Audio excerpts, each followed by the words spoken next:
On the 19th of December 2014, I had finally completed life. I had a degree, 2 shiny cars in the driveway, and I was months away from marrying the girl of my dreams. And to top it all off, we had just bought our brand new 4-bedroom house.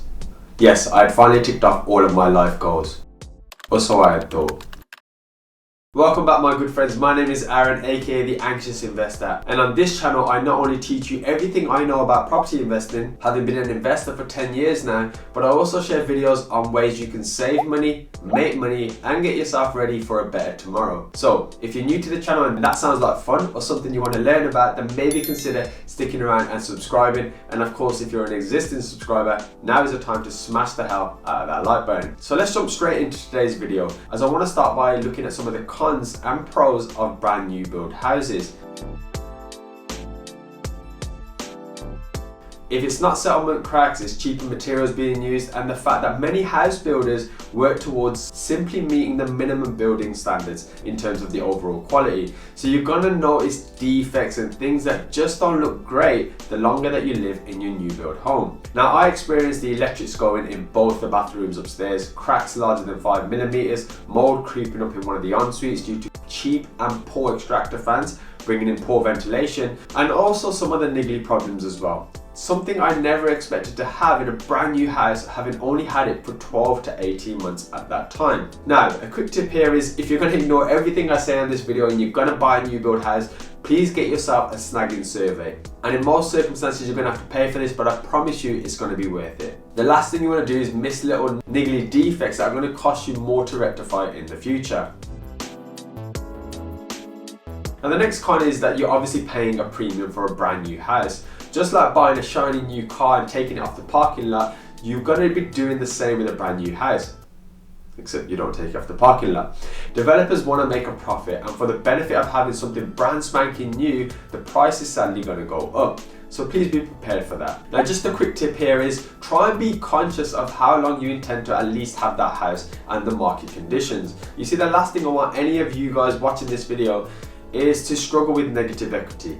If the market should dip and house prices start to begin to fall, then new builds are going to be the first ones being hit with negative equity in most cases. Next up we have delays. Now with most house builders, delays are very common. I have yet to personally see projects for new builds run on time. Heck, we're even supposed to be building 20+ new builds ourselves and have yet to get a shovel into the ground. So please be conscious that delays could occur, and once they have your deposit, they're simply going to be managing your expectations and likely giving you an apology after an apology onto why things haven't completed.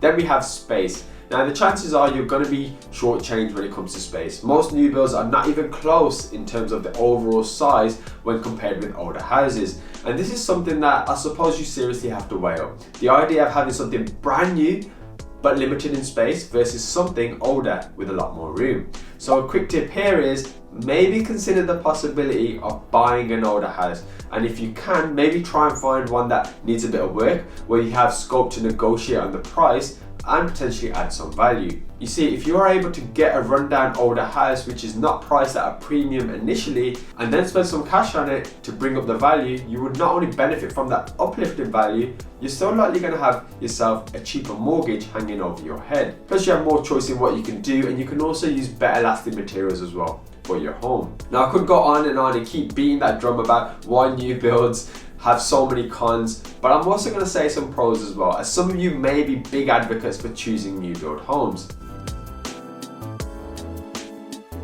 The first is, nobody's lived there before. There is something refreshing about knowing that you're the first person to live in that house, to take a dump in that toilet, and nobody has ever done the things that you are about to do in that particular house. So if that's really important to you and worth the extra cash, then well, who am I to judge? The second is, if you catch a home builder early enough in the process, you can have some input on some of the features of that particular house, such as the types of carpet, the flooring, the tiling, the shower units, etc, etc. But please note, they're going to be charging you an absolute premium for this pleasure, so be careful. Now the third is, most new builds are part of a brand new estate, so you're going to find yourself having a new shiny estate where all your houses look pretty together, and you get that feeling when you drive in of owning something a little bit more prestigious. So if you want a new estate and a new home, it may be for you. The fourth is there are a lot of government schemes like the Help to Buy, which are focused around you buying a brand new house. So it's definitely one that is pushed by the government and the media amongst many of us today. And the fifth, and probably the most common one, is you're going to have lower energy bills. You see, on the whole, new houses are very energy efficient, and as a smaller too, which is one of the main reasons, your energy costs are likely going to be a lot less too. Plus, as I mentioned over here in this video, which may be useful for some of you, I'm also someone who opts to rent where I live and then buy assets which basically fund my lifestyle. So that may be something for some of you guys. So if you haven't seen that, maybe check it out. But also guys, let me know what your thoughts are on new builds. Is this something that maybe you bought recently, something you'll consider buying? And of course, if you've made it this far, I just want to thank you all for taking time out of your day when you guys could have been doing anything. Please do smash that like button if you found any of this useful. And as always guys, I look forward to seeing you next time. Thanks for watching.